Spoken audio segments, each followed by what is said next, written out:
The rain had been falling since noon, and Clara Ashford had counted it a mercy. Rain kept the world away.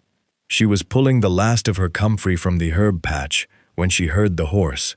Not the steady clop of a farrier's cob coming up the track, but something wilder, a broken, stumbling gallop, and then nothing at all. She straightened with mud on her knuckles and listened. Wind in the gorse, water running off the thatch. Then a sound she knew far too well, a man's body meeting the ground. She found him 20 yards past her gate, face down in the bracken. He was enormous, and he was soaked, and he was very nearly gone. His horse stood over him with its head low, sides heaving, one stirrup snapped clean off the saddle. Clara turned him with a hand under his shoulder, and her heart gave one hard knock against her ribs. She had seen shepherds crushed under stone. She had seen a lad from Elsdon drag himself 4 miles with a leg bent the wrong way. This was different. This was a man who had been set upon, and who had ridden a long while afterwards out of sheer stubbornness. His coat was black, and it had cost more than her cottage. She noted that, and set it aside. "Sir," she patted his cheek. It was cold as a church step. "Sir, you'll have to help me. I cannot carry you." His eyes opened, gray and clearer than they had any right to be. "Are you real?" he said, regrettably. "Then don't move me." His voice was a scraped whisper. "There are men looking. Leave me in the bracken."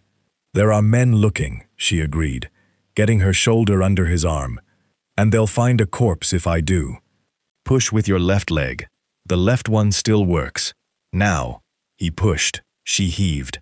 Between them they made it 40 feet, in something over 4 minutes, and by the door he was leaning on her so heavily that she had to brace a hand on the frame to keep them both upright.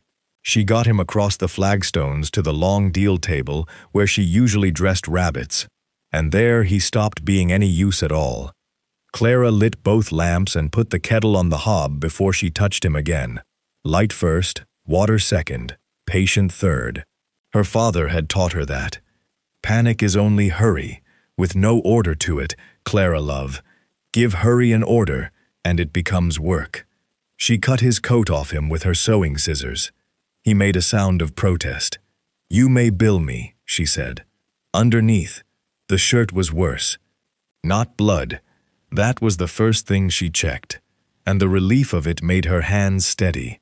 Hardly a cut on him. What she found instead was bruising, black and yellow and spreading, over the ribs and shoulder and along the left forearm, where he'd taken something meant for his skull. Blunt work. Cudgels, or the flat of a blade wielded by men who had been told to bring him back, rather than bury him. That last thought she did not care for at all. 3 ribs, she said aloud, testing along the arch of them with her fingertips, while he breathed in shallow sips. Cracked, not shifted. "You've a knock on the head that ought to have finished you, and you've been riding on it. How long?" "Since first light. Since first light," she repeated. 12 hours. "Sir, whatever you are running from, it hasn't managed to end you. You've been doing that yourself all day." His mouth moved. It might have been a smile. She worked. She packed the shoulder in a poultice of comfrey and mallow root, mixed hot, and laid on in a linen fold, and she bound the ribs firm but not tight, because a man strapped too well drowns quietly in his own chest 3 days later. She washed the gravel out of the split across his brow and closed it with 2 neat stitches and a horsehair thread boiled soft. She spooned willow bark tea into him, bitter as sin, and when he turned his face away, she took his jaw in her hand and turned it back. "Swallow." He swallowed. By 10 o'clock, the shivering had stopped. By 11, his skin had lost the wax look, and the pulse under her fingers had come up from a flutter to something she could argue with. Clara sat back on her stool, wiped her wrists on her apron, and allowed herself, for the first time in 6 hours, to look at his face rather than his injuries. He was perhaps 35. A hard, careful face, even asleep, and a small silver scar through one eyebrow that spoke of a life in which this evening was not, in fact, unusual. "You'll live," she told him, "which is your own affair. Don't thank me." Then she picked up the ruined coat to put it by the fire, and everything changed. It was heavier than it should have been. She turned it over, found the seam at the breast had been opened and stitched again by hand, clumsily, in a hurry, by someone who was not a tailor. Clara worried the thread loose with her scissors and drew out what was hidden in the lining. A folded paper kept dry by oilcloth. She opened it on her knee, expecting a letter. It was a drawing, ink on good rag paper, the elevation of a gatehouse, with the curtain wall running off to either side, and the measurements written small and slanted down the margin. She knew the building at once. Everyone in this valley knew it. The great gray fortress squatting 11 miles south at the throat of the pass, the one nobody could take and nobody could leave. But it was not the gatehouse that stopped her breath. It was the corner of the sheet. There, faint as a whisper, someone had inked a maker's mark. 2 letters set inside a draftsman's square. J.A. Clara sat very still. The fire ticked. The rain went on falling. Her father had been dead 11 years. She had buried him herself, up on the rise behind the byre, with his rulers and his brass compasses in the box beside him, because she could not bear to keep them and could not bear to sell them. Nobody in Blackmere knew what Josiah Ashford had been before he came here. Nobody had ever asked. That was rather the point of Blackmere. And a stranger had come out of the dark and fallen at her gate, with her father's hand folded against his heart. She looked at the sleeping man, at the black coat that cost more than her cottage, at the bruises left by men who had wanted him alive. "Who are you?" she said quietly. He did not answer, and outside, far off through the rain, so faint she thought at first she had imagined it, came a sound that did not belong in Upper Blackmere, the ring of iron on iron, many pieces of it, coming closer. Clara did not sleep. She sat by the hearth with the drawing folded in her apron pocket and her father's name burning a hole through the cloth, and she listened. Twice more in the small hours she heard it, that dull clink of iron finding iron, carried on the wet air from somewhere down the valley. Then nothing. Then, near 4, the sound of a great many horses being walked slowly, which is a quieter thing than a gallop, and far more frightening, because horses are only walked slowly by men who do not wish to be heard. By 5, the rain had thinned to mist. Clara banked the fire, checked her patient's brow, cool, thank God, the fever had never taken hold, and took her father's fowling piece down from above the door. She had never once fired it. The door swung out onto gray light, and a world she no longer recognized. They stood in a ring around her cottage, not a rabble, not a search party. A ring, laid out with the same care a mason lays out a wall. Rank upon rank of them, black helmets beaded with mist, black greatcoats to the knee, sabers drawn and held point down at the earth, in the position of rest.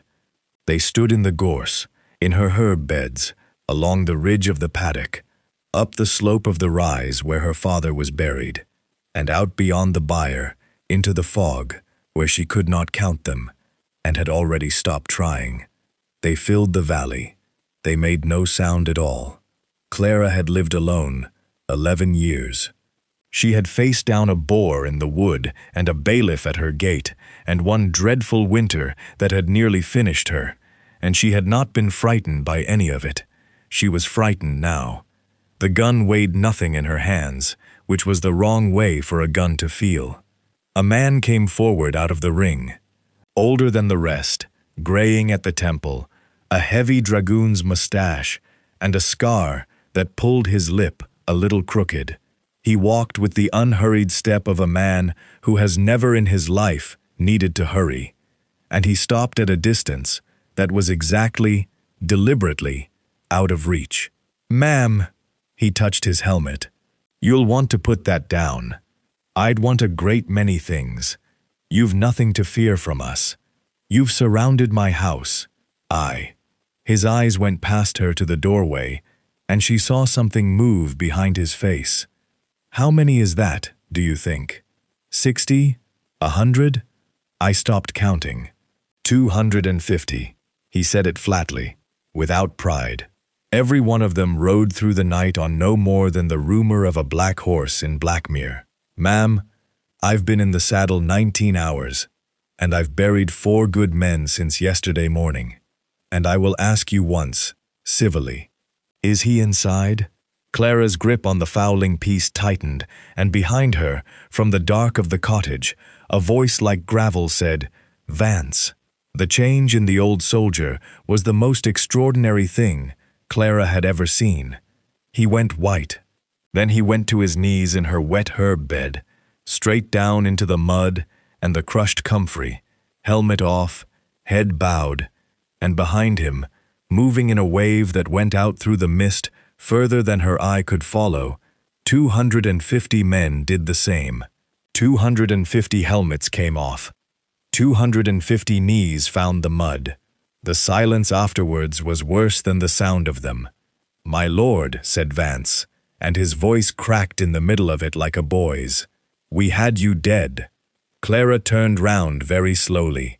He was standing in her doorway, with one hand braced on the frame, and her linen bandage white across his ribs, and her stitches black through his brow, and he was looking out over the kneeling ranks with an expression of profound and weary irritation. "Get up, all of you," he said. "You're ruining the woman's garden." They got up. Clara set the fowling piece against the wall because her arms had stopped working. "Your name," she said. "Elian, your whole name." He looked at her then, and for a moment, something almost apologetic crossed that hard face.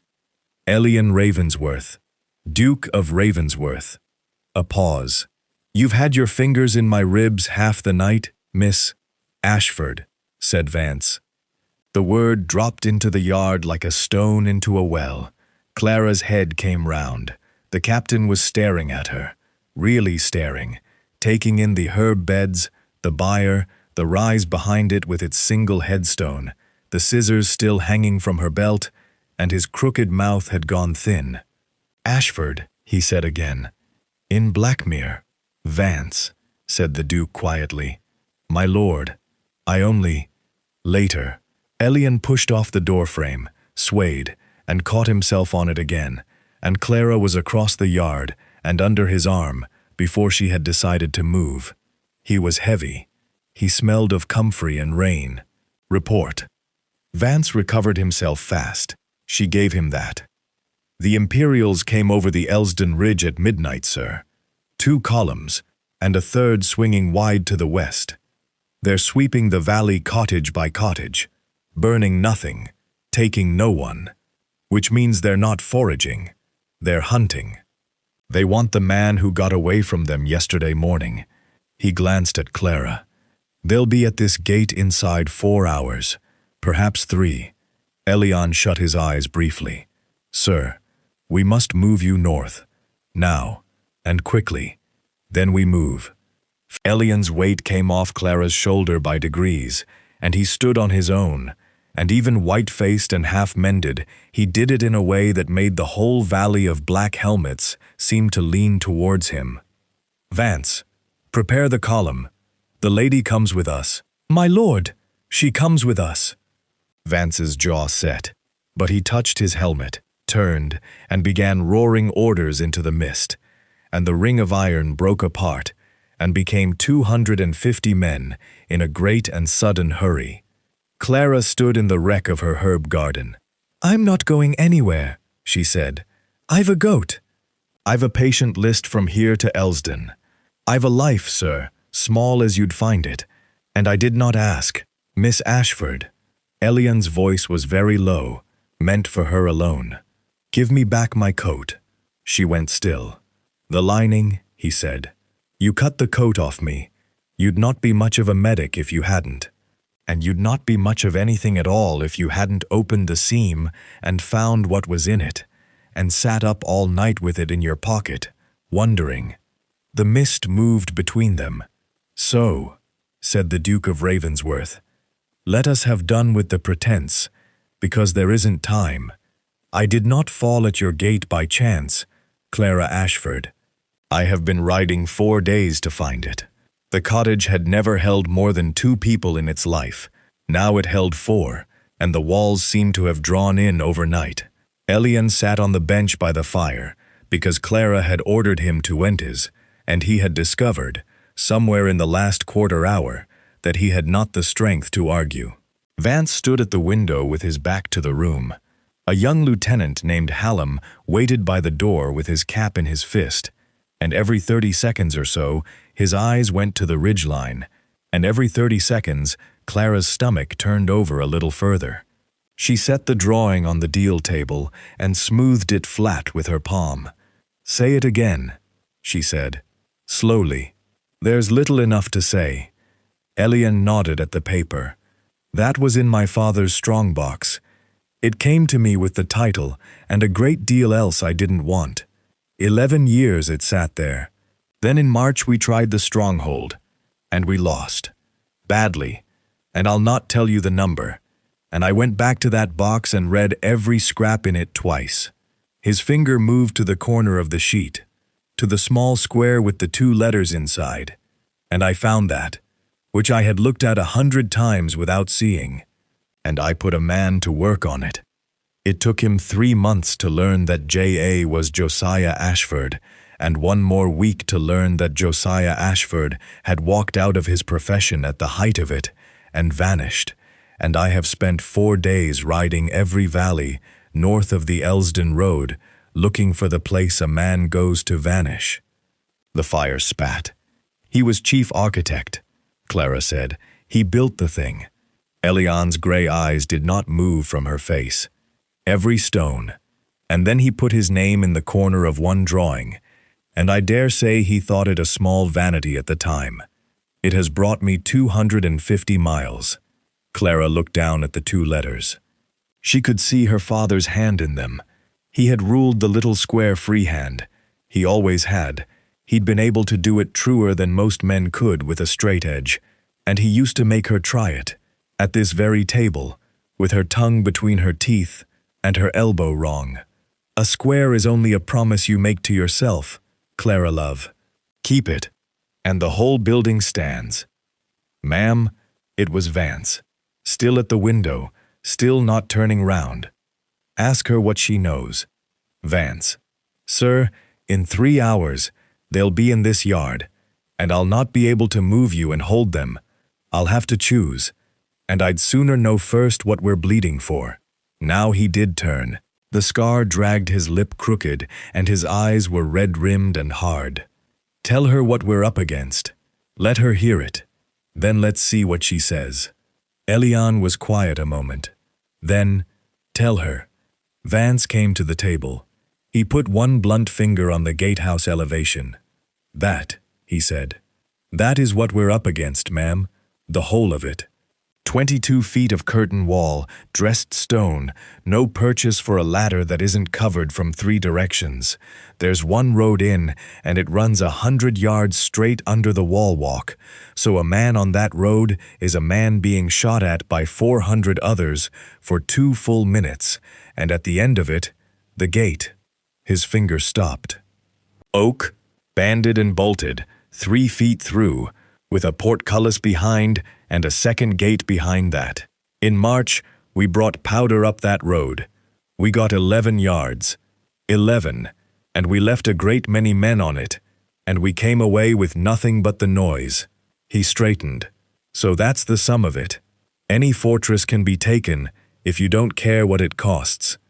I have led those men outside your window for 19 years, and I've buried enough of them to fill this valley twice, and my Lord knows it, which is why we've sat on our hands since March, while they sweep the country and take what they please.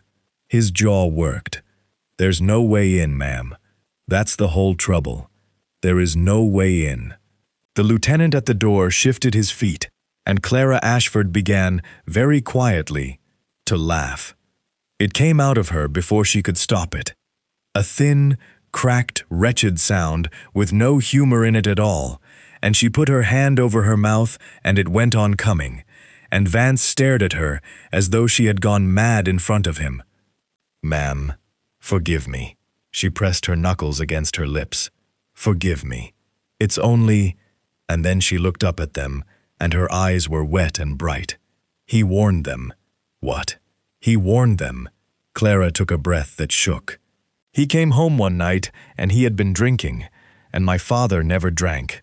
And he sat where you are sitting, and he said they had made him build a thing that could not be got into. And I said, 'Well, isn't that the object of it?' And he said," her voice failed and she made it work again. "He said, 'A house with one door is not a fortress, Clara. It's a coffin they've talked themselves into, and they wouldn't hear him, so he cut them a second door and never told them where.'" Nobody moved. "He cut them a what?" said Vance. "He put it in the drawings, and then he took the drawings home." Clara's hands had begun to tremble, and she flattened them on the table to stop it. "There were 41 sheets. He built me a scale of them, on this table, with cards, and he made me learn it the way other girls learn scripture. The courses, the buttresses, the drains, all of it. Because he said one day somebody would need to know, and there'd be nobody left who did. I was 9 years old. I thought it was a game." She laughed again, and this time it broke. "I have not spoken of it in 11 years. There is no one to speak of it to. I buried the sheets with him." Elian had risen. She had not seen him do it. "You buried them," he said. "The paper, yes." Clara touched her temple with one shaking finger and looked him full in the face. "But he did not teach me the paper, sir. He taught me the building. I could walk it in the dark. I could walk it now." Silence. The fire. The lieutenant's ragged breath. Then, from the ridge, faint and clear and dreadful, came the long, flat note of a scout's horn. Vance was at the window in one stride. "That's 2 miles. 2 miles, my lord.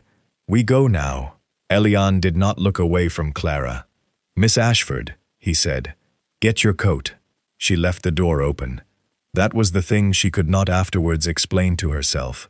11 years of a life, and what she did at the end of it was leave the door standing wide, so the goat could get in out of the weather. Hallam had her satchel. 250 men were already strung out along the track above the byre, like a black thread pulled through the gorse, and the mist was lifting off the tops in rags, and Clara Ashford turned her back on her cottage and walked up the rise instead. "Ma'am," said Hallam, "the column's away. 30 seconds." The headstone was slate, and she had cut the letters into it herself, with a mason's chisel and no skill at all, which was why the S in Josiah ran downhill. She knelt in the wet grass at the foot of it, and dug with her fingers into the turf at the base, where it had grown over and knitted tight, and she had to tear at it before it gave. Under the turf, a flat stone. Under the stone, a hollow the size of a fist. What she took out of it, she closed inside her hand before she stood, and she did not look at it, and she did not put it in her satchel. It went into the pocket of her skirt, deep, and her hand stayed over it a moment through the cloth. "I'll come back," she told the stone. She caught the column at the head of the track. She did not see Vance 20 yards up the slope, with his glass down and his eyes on the rise, watching her come. The northern pass was not a road. It had been a drove road once, before the Becks took it, and what was left was a stony scar climbing 1,100 feet in a mile and a half, floored with loose scree that ran out from under a man's boot and sent him down on his hands. They took it at a pace Clara would not have believed. There was no shouting. That was what struck her most. 250 men in greatcoats and hobnails, moving up a mountain with sabers slung and carbines across their backs, and the loudest sound in the whole column was breathing. Orders went down the line by hand, a fist raised, a flat palm, 2 fingers turned, and the line answered like water finding its level. Twice the sergeants closed them up, twice they opened out. Nobody spoke. Elian walked the first half-mile. She let him, because a man who has been told he cannot will spend strength proving he can, and it is cheaper to let him spend it early. At the first traverse, he stopped and put his hand out for a rock that was not there, and she caught him under the arm and took his weight, and he said, "I'm perfectly, you are not." "Miss Ashford, sit down." He sat. It frightened her more than anything yet, that he sat. They made the litter out of 2 carbine slings, a tarpaulin, and a pair of ash saplings cut by a corporal who had it lashed inside 4 minutes, and clearly had done it before, in worse places, for men who did not get up again. 6 of them carried it. When the ground steepened, they went to 8, 4 to a side, and they carried the Duke of Ravensworth up the northern pass, at a walk that Clara, with nothing to carry but herself, struggled to hold. By 3 o'clock, the fever came. She felt it before she saw it, the heat coming off him as she walked beside the litter, with her hand on his wrist, counting against the beat in her own throat. His pulse had gone light and quick, a bird's pulse. His face had color in it now, and the color was wrong. "Halt," she said. The litter did not halt. Halt. It halted. 250 men halted behind it, on a mountainside, and Vance came down the line at a run. "We do not stop here, ma'am. We are on open scree with the light behind us. Then get me shade and be quick about it." He stared at her. Then he barked one word over his shoulder, and 4 men came forward with a folded oilskin and held it above the litter on their carbines, and Clara went to work in a green half-dark on a mountain with her knees on the stones. She got the bandage off the shoulder. The poultice had gone hot, and the flesh under it was angry, and she cursed her own comfrey, and her own hands and her own cottage, that she was never going to see again, and then she stopped cursing, because it was hurry, with no order to it. Water. Vinegar from her satchel, half a bottle, on linen, wrung out and laid along his throat, and inside his elbows where the blood runs near the skin. Fresh mallow, chewed, because she had no time to boil it, and her own teeth were the only mortar she had. Willow bark, ground fine, stirred into a canteen, and got into him a spoonful at a time, while a sergeant held his head. It took 11 minutes. The whole column knelt on the scree and waited, sabers down, and not one man said a word about the light behind them. At the 9th minute, Elian's eyes opened. "You've a dreadful bedside manner," he said. "You've dreadful timing." Her voice came out unsteady, and she hated it. "Another hour, and I'd have been burying you next to my father, and I've only the 1 shovel." "Vance," said Elian, without looking away from her. "How long?" 2 hours to the caves, sir." "Then why are we sitting on a mountain?" They went on. The horn came at 4. It came from behind and below, from somewhere down around the Elsden Ridge. One long flat note that rolled up the pass and broke against the crags, and came back at them from 3 directions at once. Clara flinched. Nobody else did. "That's the western column," Vance said. "They're in Blackmere. They've found the cottage." Clara kept walking. She kept her eyes on the stones, and she thought about the door standing open, and the fire she had banked with her own hands, not 5 hours since, still warm. Then the second horn sounded. It came from ahead. The column stopped as one man. Clara's head came up, high and thin and far off, from somewhere north, from the throat of the pass, from the ground they had not yet crossed. A second note answered the first, and hung, and died. She turned and found Vance already looking at her. He said nothing at all. He simply looked for 3 long seconds at the wilderness medic who had appeared in the one valley in England that mattered, and at the pocket of her skirt where her hand had gone without her meaning it to. Then he raised his fist, and the column moved, and the silence that had been discipline all afternoon became something else entirely. The storm came up the pass behind them, like something that had been sent. They reached the caves at 9 that night, with the rain going sideways, and Clara's last clear memory of the climb was Hallam's hand closing round her wrist as the scree went out from under her and the black drop yawned on her left. Then stone over her head. Then nothing, for 6 hours, because her body had simply stopped asking her permission. She woke at dawn with her cheek on her satchel and a horse blanket over her that she had not put there. The cave was a long throat of rock running back into the mountain, wide as a barn at the mouth and narrowing to a crawl at the far end, where it breathed cold air from somewhere deeper. 250 men lay along it in rows, boots to the wall, sleeping the flat, dead sleep of soldiers. No fires. Vance had forbidden them, and Clara understood why now. Smoke on a mountain is a signature. She lay still and let her eyes adjust and listen to the rain. That was how she came to hear them. 2 voices, low, from the side gallery behind her head, a fold in the rock where the wall doubled back and made a chamber the size of a scullery. They must have thought the storm covered them. It did, nearly. But Clara had spent 11 years alone in a cottage, learning the difference between wind and a footfall, and she could have heard a mouse cross that floor. "Say it plainly, then," Elian's voice, rough with sleep.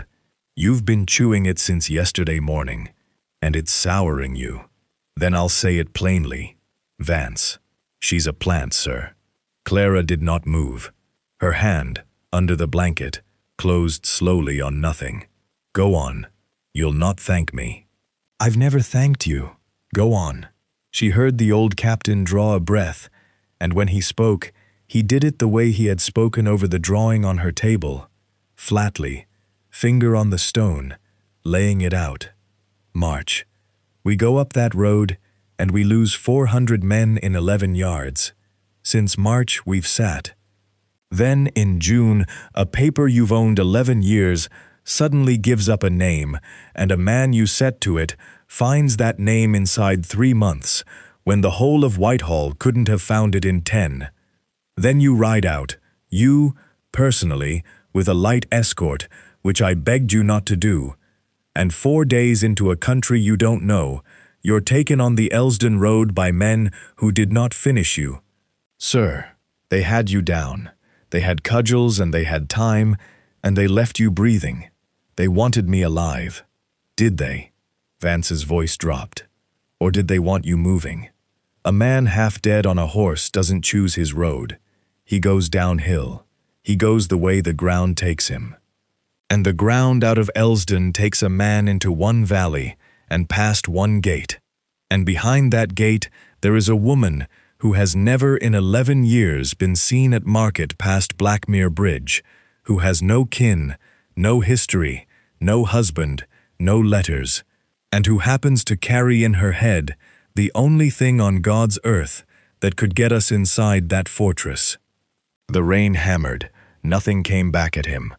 "And I'll give you the rest of it," Vance said, "since you've made me start." She stopped at that grave, not to pray. "I watched her, sir. I had the glass on her the whole while. She dug. She took something out of the ground, and she put it in her skirt, and it has not left her hand since. And yesterday on the pass, a horn answered ahead of us. Ahead, on ground no imperial column has any business being, unless someone told them we'd be on it. You're saying she signaled. I'm saying I don't know. That's the whole of my complaint. I don't know, and you've bet 250 men on it without blinking." Something scraped, a boot turning. "I've followed you into worse on less, but I've buried too many to be quiet about this one. She is the exact key to the exact lock, delivered to your hands at the exact hour of your need, and I have lived long enough to know that when a thing is that convenient, Someone has been at the trouble of arranging it. Silence. Clara's heart went against the stone floor. Then Elian said quietly, "Are you finished?" "Sir, because I'd remind you that she had a fowling piece across her arm and 250 sabers in her garden, and what she did with it was set it against the wall and ask my name. I'd remind you that on that scree yesterday, she stopped a column of the King's Own on open ground in daylight, which is a hanging matter, because a man's fever had come up. If she is theirs, Vance, then she is the worst agent ever fielded, for she has spent every hour since we met her keeping me alive when all she need have done was fold her hands." "Or keep you alive until the aqueduct," said Vance. "Until you're inside a mountain with 250 men in a stone pipe, and someone shuts the grate behind you." Clara felt the words go into her, like cold water. Because that was it. That was the shape of it, and Vance had found it. And it was a good shape. It was the shape she herself would have drawn if she had been standing where he stood. That was the horror. He was not a fool. He was a careful man being careful, and she had no answer for him that was not simply "trust me," which is what every liar says. She sat up. The blanket slid. Her boots scraped the grit. Both voices stopped. Vance came round the fold of rock and saw her sitting there, with her hair down and her face like chalk, and the two of them looked at one another across 8 feet of cave floor for what felt to Clara like the better part of her life. She expected him to be ashamed. He was not. He straightened and put his helmet under his arm and inclined his head about an inch. "Ma'am, Captain, you heard. Every word. Then I'll not insult you by taking it back." His crooked mouth moved. "What's in your pocket?" Clara stood. Her legs were not steady, and she made them hold. "My father's," she said. "That's no answer. It's the only one you'll have." She walked past him, past Elian's shadow in the fold of the rock, past the rows of sleeping men, to the cave mouth where the rain came in and the whole black valley fell away beneath her. She stood in it until her sleeves were soaked and her hands had stopped shaking. Then she opened her fist. Her father's brass draftsman's square lay in her palm, green with 11 years in the ground, and folded round it, wrapped tight and kept dry, was a letter, one sheet, closed with a great blot of black wax. The seal had never been broken. To be opened, her father had written across the fold, in the neat slanted hand she knew better than her own, "When they come." She did not open it. She stood at the cave mouth, with the rain in her sleeves and the wax under her thumb, and she thought, "When they come." 11 years that letter had lain in the ground 4 feet from her father's hand, and she had known it was there, and she had walked past it 1,000 times with her milk pail and never once dug it up. Because to dig it up was to admit that they might come. They had come. Clara put the letter back in her pocket and the square with it, and she went to find the Duke of Ravensworth. The storm blew itself out by 11. By noon, the ridge above the caves was scoured clean and cold, with the whole of the north country laid out below in slabs of gray and green. And 11 miles south, small as a knuckle, the fortress sat in the throat of the pass. Clara stood on the ridge and looked at it for the first time in her life. She had expected to feel something. It was her father's, after all, the great work, the thing he had walked away from. What she felt instead was the plain professional recognition of a woman looking at a diagram she had learned by heart at 9 years old and finding that it had been built. It was exactly right. The west curtain ran exactly where it ought. It was the ugliest thing she had ever seen. Elian came up the slope behind her without the litter. He walked badly, and he walked. "You've not slept," she said. "Neither have you. I'm not the one with 3 cracked ribs." "No." He stopped beside her, breathing carefully. "You're the one my captain thinks will drown us all in a stone pipe." "He's right to think it." "He is thorough," said Elian. "It isn't the same thing." Below them, in the lee of the crags, 250 men were forming up in a silence that had gone brittle overnight. Clara had felt it since dawn, the way a sergeant's eyes came off her a half-second late, the way a gap opened round her when she walked the line. Vance had not spread a word of it. He hadn't needed to. Men who live 19 years by a captain's face can read a captain's face. "Get them up here," Clara said. "All of them, or as many as can see." "Miss Ashford, you want me to prove something." She turned on him. So did he. "Very well. But I'll not do it in a cave with 3 men and a candle, where afterwards they can say what they like about it. Bring them where they can watch." Elian looked at her a long moment.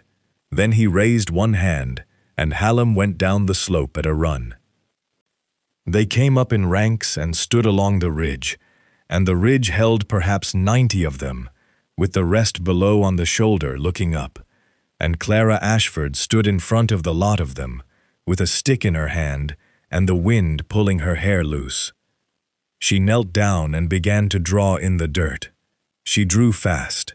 That was what shut them up, not the drawing at first, but the speed of it.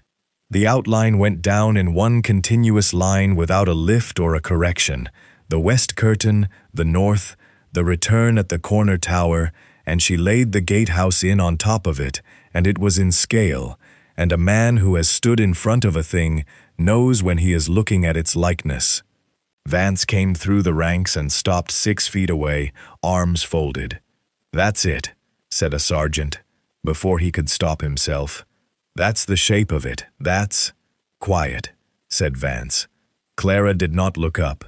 "This is what you have seen," she said. "The wall, the road, the gate.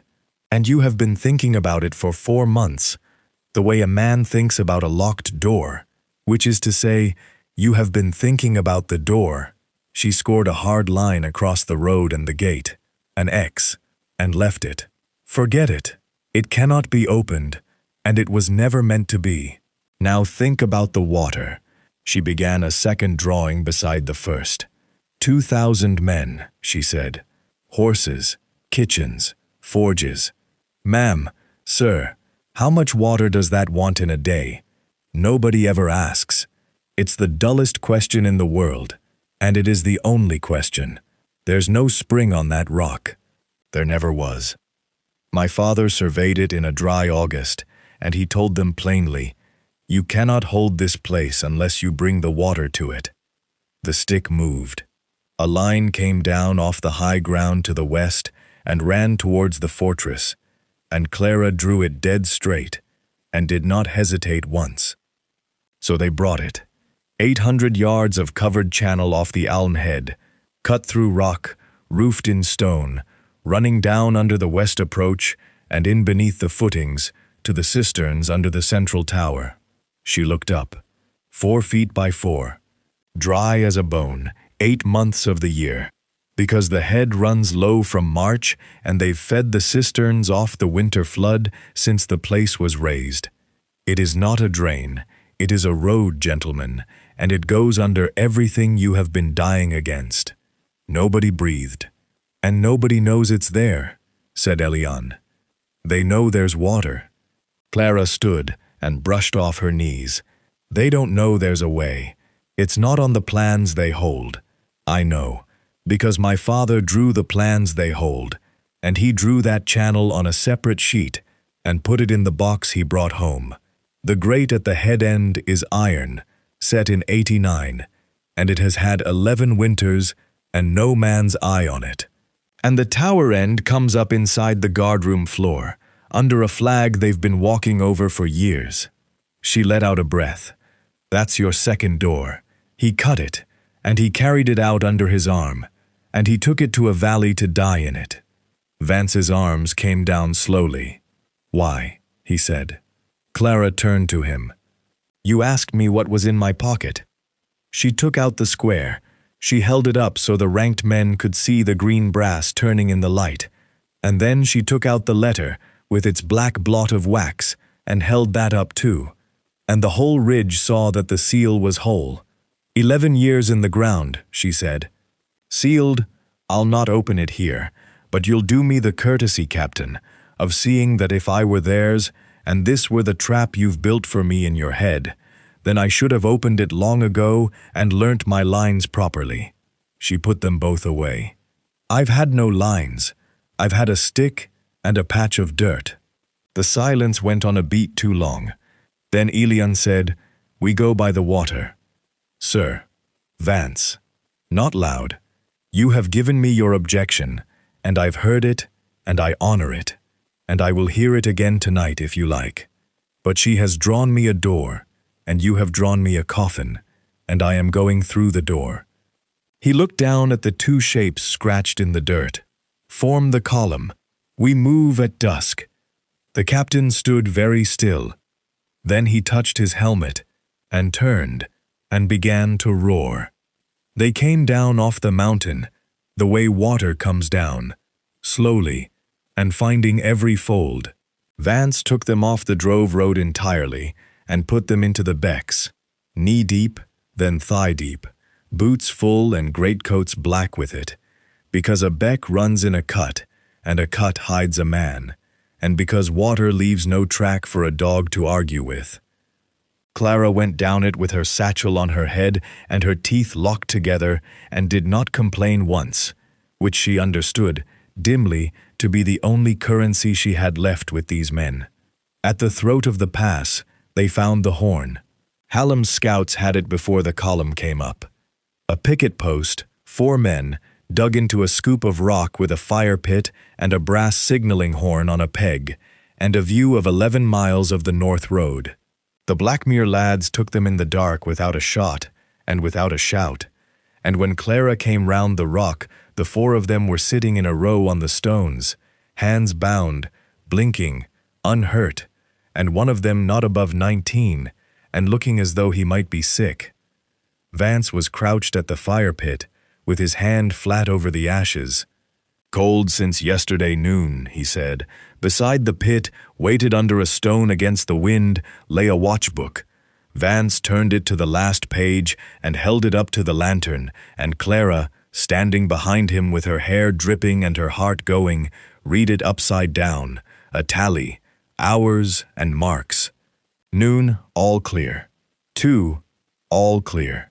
The horn that had answered ahead of them on the pass had been a routine watch, calling the hour to a fortress 11 miles off, as it had done every day since March, to nobody in particular, about nothing at all. Vance shut the book. He did not look at her. He did not say a word.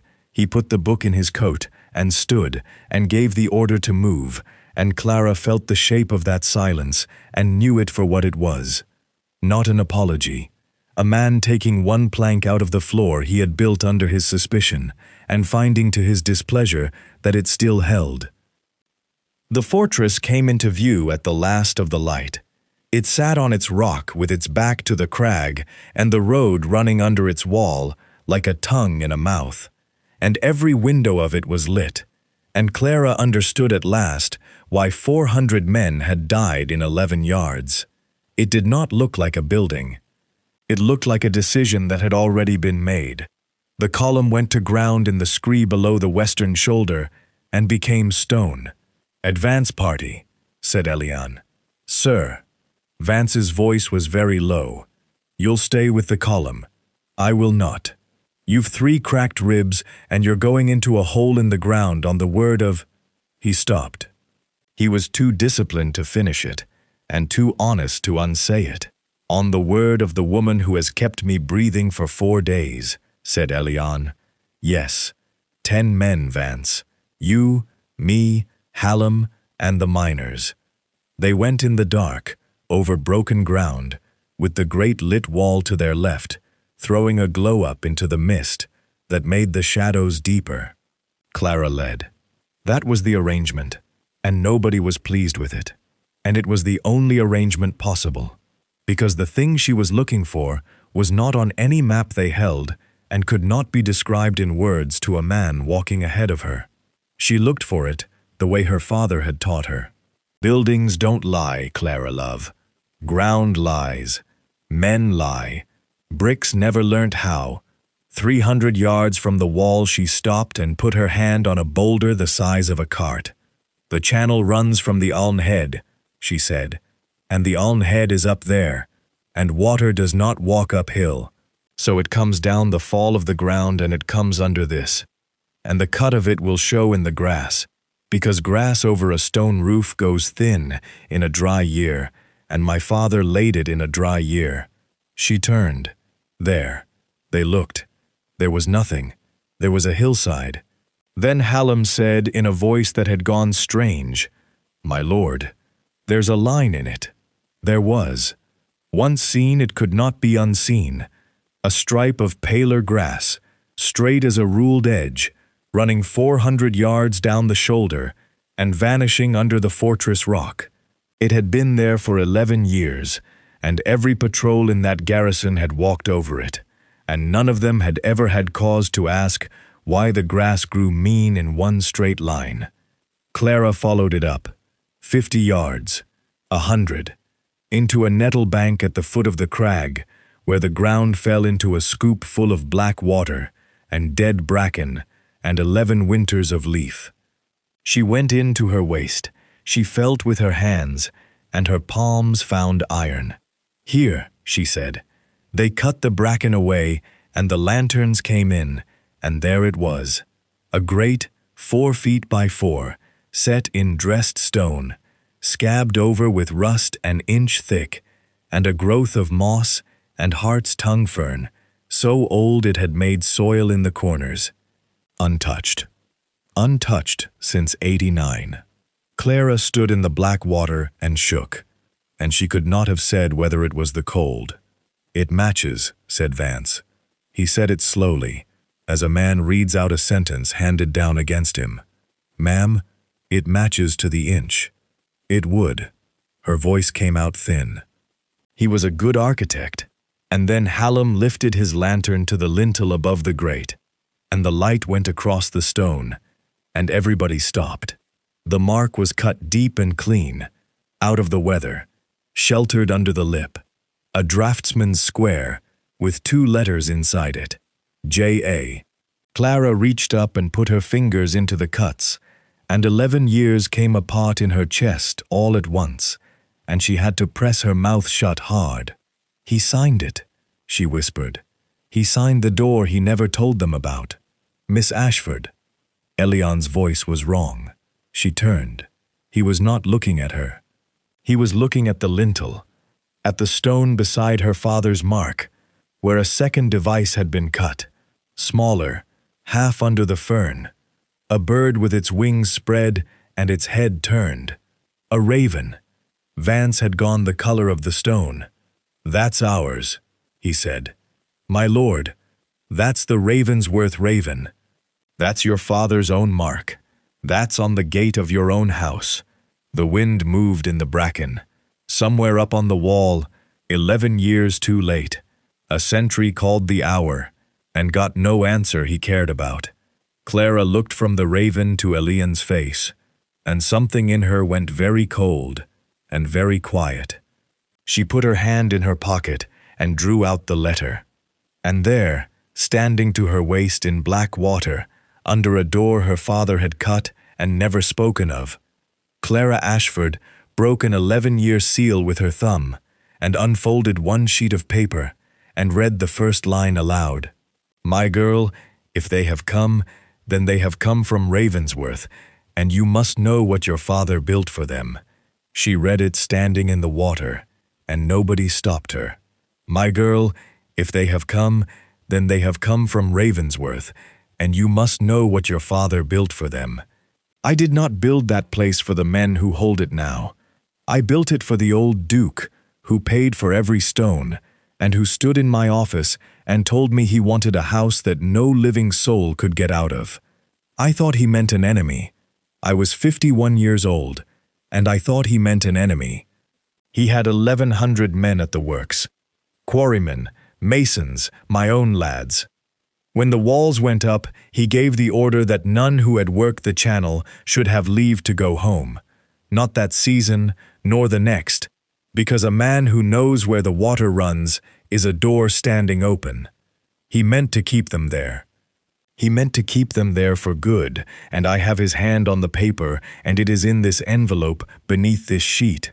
So I cut them a second door, and I told no one, and I put my mark on it, so that God and my daughter would know whose it was, and then I walked out of that valley with 41 sheets under my coat, and I did not stop walking for 400 miles. They will say I lost my nerve. Let them. I have been 11 years in a cottage with a goat, and I have never once been sorry. If they come, Clara, and they will come, because a man always comes back for the thing he could not build himself, then you must decide what you are. I could not decide. I only ran. Your loving father, J. A. The paper shook. Under it, a second sheet, older, folded in 4. Clara did not need to open it. She could see the seal through the fold, and the seal was a raven with its head turned. The black water went on moving round her waist. "Say something," she said. Elian's face, in the lantern light, had nothing in it at all. "Say something. There is nothing to say that isn't obscene," said the Duke of Ravensworth. "It's my father's hand. I know it as you know yours." He looked up at the raven cut in the lintel. 400 men in march, Vance. 400 men, on that road, against a wall my own house paid for, and lost like a purse. I have spent 4 months trying to break into my father's sins. Vance did not answer. He was staring at Clara, and he had gone quite gray, and she understood, with a clarity that arrived far too late, and hurt far more than she expected, exactly what he was working out. "Ma'am," he said, his voice had gone rough. "You've had that in the ground 11 years, yes. You'd no notion what was in it. None. And you dragged him inside off the bracken." He said it slowly, as though the words were unfamiliar to him, not knowing. "And when you found his coat and his name, you still stopped a column on open scree in daylight and put your hands in his fever." The captain's jaw worked. "I've called you a plant to your face, and it turns out you'd more cause than any soul alive to leave him in the wet and shut the door." Clara folded the letter along its 11-year crease. "He was cold," she said, "and I had a fire." She put it away. "Bring the miners," she said. "The rust will be worst at the top hinge. Work the bottom." They took 2 hours over the grate, and it was the longest 2 hours of her life. No hammers. Vance had a corporal named Ridley, who had spent 9 years under Northumberland getting coal out of seams too thin to kneel in, and Ridley worked the bar with a folded greatcoat wrapped round its head and a second man's hands over the joint to catch the sound, and he took the pins out of 89's ironwork, one at a time by feel. Lard from the mess tin on every bearing, a wedge of green wood driven in wet, to take the weight so the frame could not drop and ring against stone. At 2:30, the grate came out into 6 waiting hands, without making any noise at all. The channel breathed out at them, cold and dry and smelling of nothing whatever. 4 feet by 4. Clara had set it on a ridge with a stick in her hand, and now she was looking at it, and it was 4 feet by 4, and she put her lantern in, and the light ran away down a stone throat, 800 yards long, and did not find the end of it. "Ma'am," Ridley, at her shoulder. "How's the roof?" "Beryl, dressed, 9 inches of ashlar over your head and a mountain over that." And he mortared it in a dry August, so it stood 11 winters without a drop through. She heard herself and stopped. "It'll hold." "How'd you know?" Clara looked at the mark on the lintel. "Because he was afraid," she said. "Frightened men build well." She went in first. 250 men went under a fortress on their hands and knees. It took 3 hours, and it was, Clara thought afterwards, the most extraordinary act of discipline she would ever witness. Sabers slung and lashed to prevent them chiming. Boots wrapped in strips of tarpaulin. No lanterns after the first 100 yards. 1 shielded candle at the head, and the whole column moving behind it in the dark by touch, each man's hand on the ankle of the man ahead, in a stone pipe, under 2,000 enemies, for 3 hours. Nobody spoke. One man's breathing went wrong at 400 yards, in the pitch black, with the weight of the rock over him. Clara heard him start to come apart, and heard the sergeant behind him take his hand and hold it, and heard nothing more. Above them, twice, feet crossed the roof. At the 700th yard the floor turned up, and there was the cistern chamber, and there was the flag her father had drawn on a separate sheet and shown a 9-year-old girl at a deal table with cards. Ridley put his shoulder under it. It came up an inch. Lantern light fell through in a bar. Clara looked through the gap into the guard room of the impenetrable fortress and saw a private soldier asleep in a chair with his boots on the stove. It was over in 11 minutes. They came up out of the floor, into the heart of it, and they took the guard room, and then the stair, and then the tower, and by the time the garrison of that place understood that the war had arrived from underneath, there were 250 elite blades stood in their corridors, and on their wall walk, and behind their gate, and every drawn saber in that fortress was pointed inward at men still in their shirts. The commandant came down the stair in his stockings. He looked at Elian. He looked at the hole in his own guardroom floor, which had been there since '89. Then he unbuckled his belt and let his sword fall on the flags, and the sound it made was the loudest thing that happened all night. Nobody bled, not one man, on either side. The hall was 90 feet long, and it had been built to make a man feel small, and it worked. Clara stood at the back of it, in a borrowed coat, with her boots still black from the aqueduct, and she felt about the size of a thimble. They had put the garrison in the yard.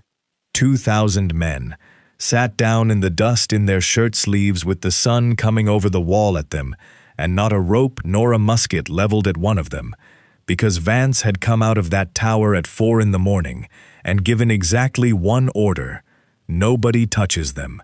Clara had gone along the ranks of them since dawn with her satchel, because a garrison surprised in its beds still contains a man who has fallen down a stair and a boy with a burn on his forearm from a stove he grabbed at in the dark, and both of them had let her work on them while staring at her as though she had come up out of the floor. Which, she supposed, she had. Elian stood at the far end of the hall with the light behind him. He was dressed. That was the thing that struck her hardest. 6 days ago, she had cut a coat off him with sewing scissors, and he had smelled of rain and comfrey, and now he stood in black, with his boots polished, and his hands behind his back, and the Duke of Ravensworth was somebody else entirely. Her stitches were still in his brow. She could see them from 90 feet. "Miss Ashford," he said, "come forward." She came. Every helmet in that hall turned as she passed, and she thought, with a wild sort of calm, "I have 12 shillings and a goat, and I do not know where I sleep tonight." Elian held out his hand. On his palm lay a folded sheet, older than the other, with the black wax of a raven broken through the middle. "Read it," he said. "My lord," aloud, to them. His voice was quite level. "They followed me up that road in March. They are owed it." So Clara Ashford stood in the grand hall of her father's fortress and read out the old Duke's order to 250 men, the 1,100 at the works, the leave that was not to be given, that season nor the next, the plain flat sentences of a man arranging, in a good clear hand, that the people who knew where his water ran should not go home. It was 9 lines long. It took her under a minute. When she stopped, nobody moved. "That is my father," said Elian, into the silence. "That is what my house is, and I have known it for 1 day, and I will be knowing it for the rest of my life." He took the paper back from her and looked at it a moment. "Vance, sir, read it to the yard, then post it on the gate." The captain's head came up. "My lord, Those are 2,000 of theirs sat in that yard. Post it on the gate, said Elian, and leave it there till the weather has it. If this place is to be held by my name, then let every man who comes through that arch know what my name did to build it. I'll not hold a thing on a lie. My father tried that, and it cost 400 men in 11 yards, and I paid it, and I did not even know what I was paying for. Vance took the paper as though it might go off in his hand. And the garrison? Fed and sent home. Elian's mouth twisted. They've held a coffin for a man who's 11 years dead. Let them go and tell it. He turned to Clara then, and the hall seemed to close in. Miss Ashford, in March, I lost 400 men against that gate. In June, I found 2 letters in a corner of a drawing. And this week I have watched you take a stick and a patch of dirt and end a war that had eaten this country for 4 months, and you did it without spilling a cup of blood, and I have not the faintest notion what to do about it. You needn't do anything about it. That's precisely the difficulty. He looked at her.